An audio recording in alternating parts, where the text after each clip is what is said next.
الحمد لمن له البقاء والقدم والصلاة والسلام على سيد العرب والعجم. قدرمند محترم ورونو یورور پښتنه کړې ده چې د زنانې د خپل ښځې شرمګا مچول یا ژبه ورسره لګول یا هم دا شان زنانا خپل میرمن چې د خپل خاوند پر ذکر باندې ژبه ولګوي یا یې مچ کړي د دې شرعي حکم څه دی؟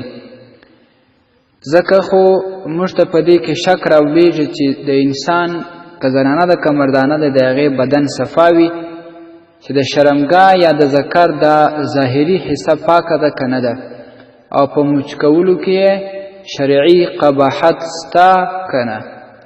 او محترم ورور ډیر شرم په دې مسله کې کړی دی، معافي هم غوښتې ده، نو انشاءالله الرحمن د دې مسلې به صحیح جواب ورکو.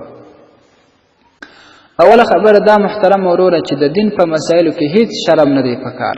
که څوک د دین په احکامو کې د دین په مسایلو کې شرم کوي نو د هغه څخه به بیا د دین احکام د شریعت مسایل پاته وي، دته به هیڅ د هغې معلومات نه وي.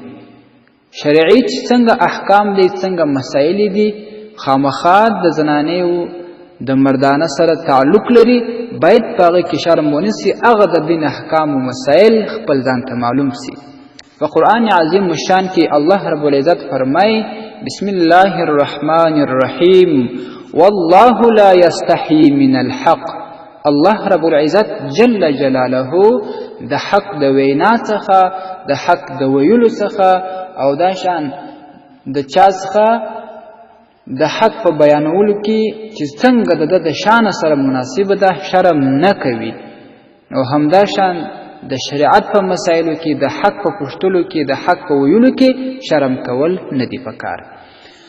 اوس ستاسې د مسئلې جواب ته راځم. محترم وروره دا خو صحیح خبره ده چې نارینه او مردانه بدنونه یې پاک دي او د دې د شرمګا ظاهري خوا ظاهري پوست دا هم صفا دي، خو لیکن دا ضروري نه ده چې هر صفا شی به بیا څوک موچوي پر هغه باندې به خوله لګوي یا به هغه سټي یا به ژبه ورباندې تېروي.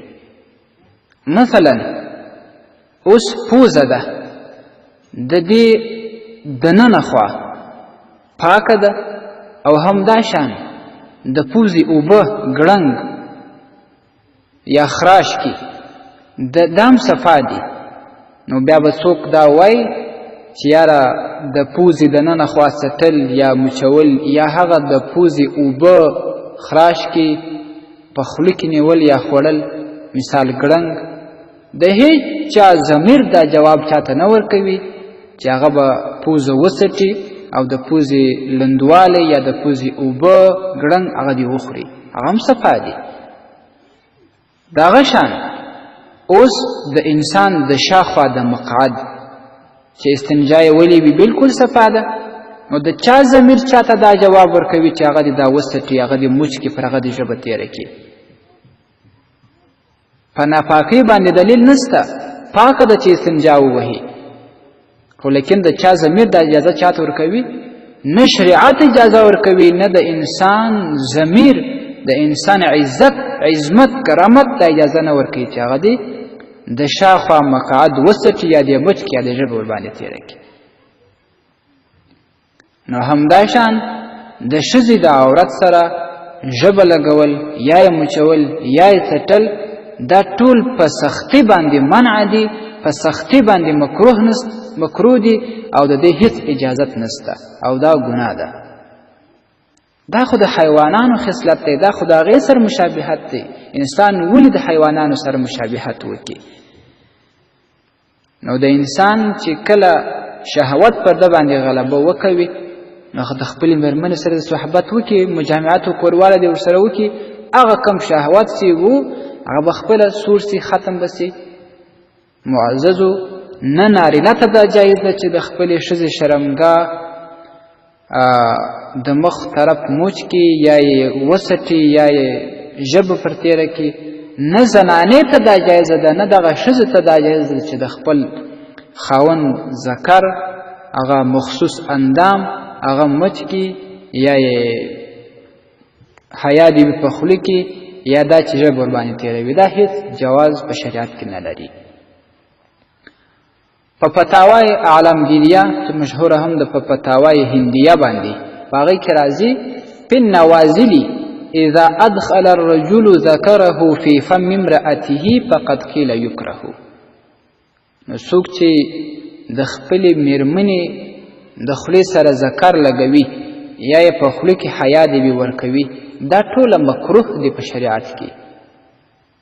فتاوی الهندیه 5 جلد کې دا راځي. او همداشان په المحیط البرهانی کې هم راځي چې اذا ادخل الرجل ذکره فی فم امراته فقد قیل یکره. دا مکروه دی وی 5 جلد کې المحیط البرهانی.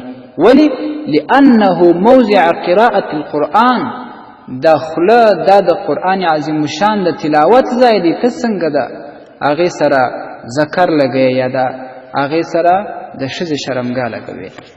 معززه دا په شدت باندې په ډېره سختۍ باندې مکروه کار دی. انسان باید خپله غور وکړي خپله فکر وکړي عقل ته وګوري. په خوله باندې فاقه کلمه ویل کېږي په خوله باندې د قرآن عظیم شان تلاوت کوي په خوله باندې پر خپل رسول پر خپل پیغمبر محمد مصطفی صلی الله علیه وسلم باندې درود شریف وایي په خوله باندې د الله رب العزت جل جلاله نومونه اخی په خوله باندې لمونځ کوي او بیا د ده ضمیر څنګه دا جواب ورکوي چې داسې خصیص عمل وکړي داسې غلط فحش کار دی وکړي چې بیا یا د ښځو د شرمګاه سره دا خپله خوله لګوي یا دا چې خپل دا مخصوص اندام د ښځې د خولې سره لګوي. خوله د ذکر ځای دی د تلاوت ځای دی د درود شریف ځای دی. تا ته دا ستا ضمیر څنګه اجازت درکوي؟ ته باید شرم وکړې ته باید حیا وکوي. معززو د دې څخه بهر مسلمان ځان ساتي د کفارو سره د انګریزانو سره د حیوانانو سره مشابهت کول نه دي پکار. رسول اکرم صلی الله علیه وسلم فرمایي من تشبه بقوم فهو منهم.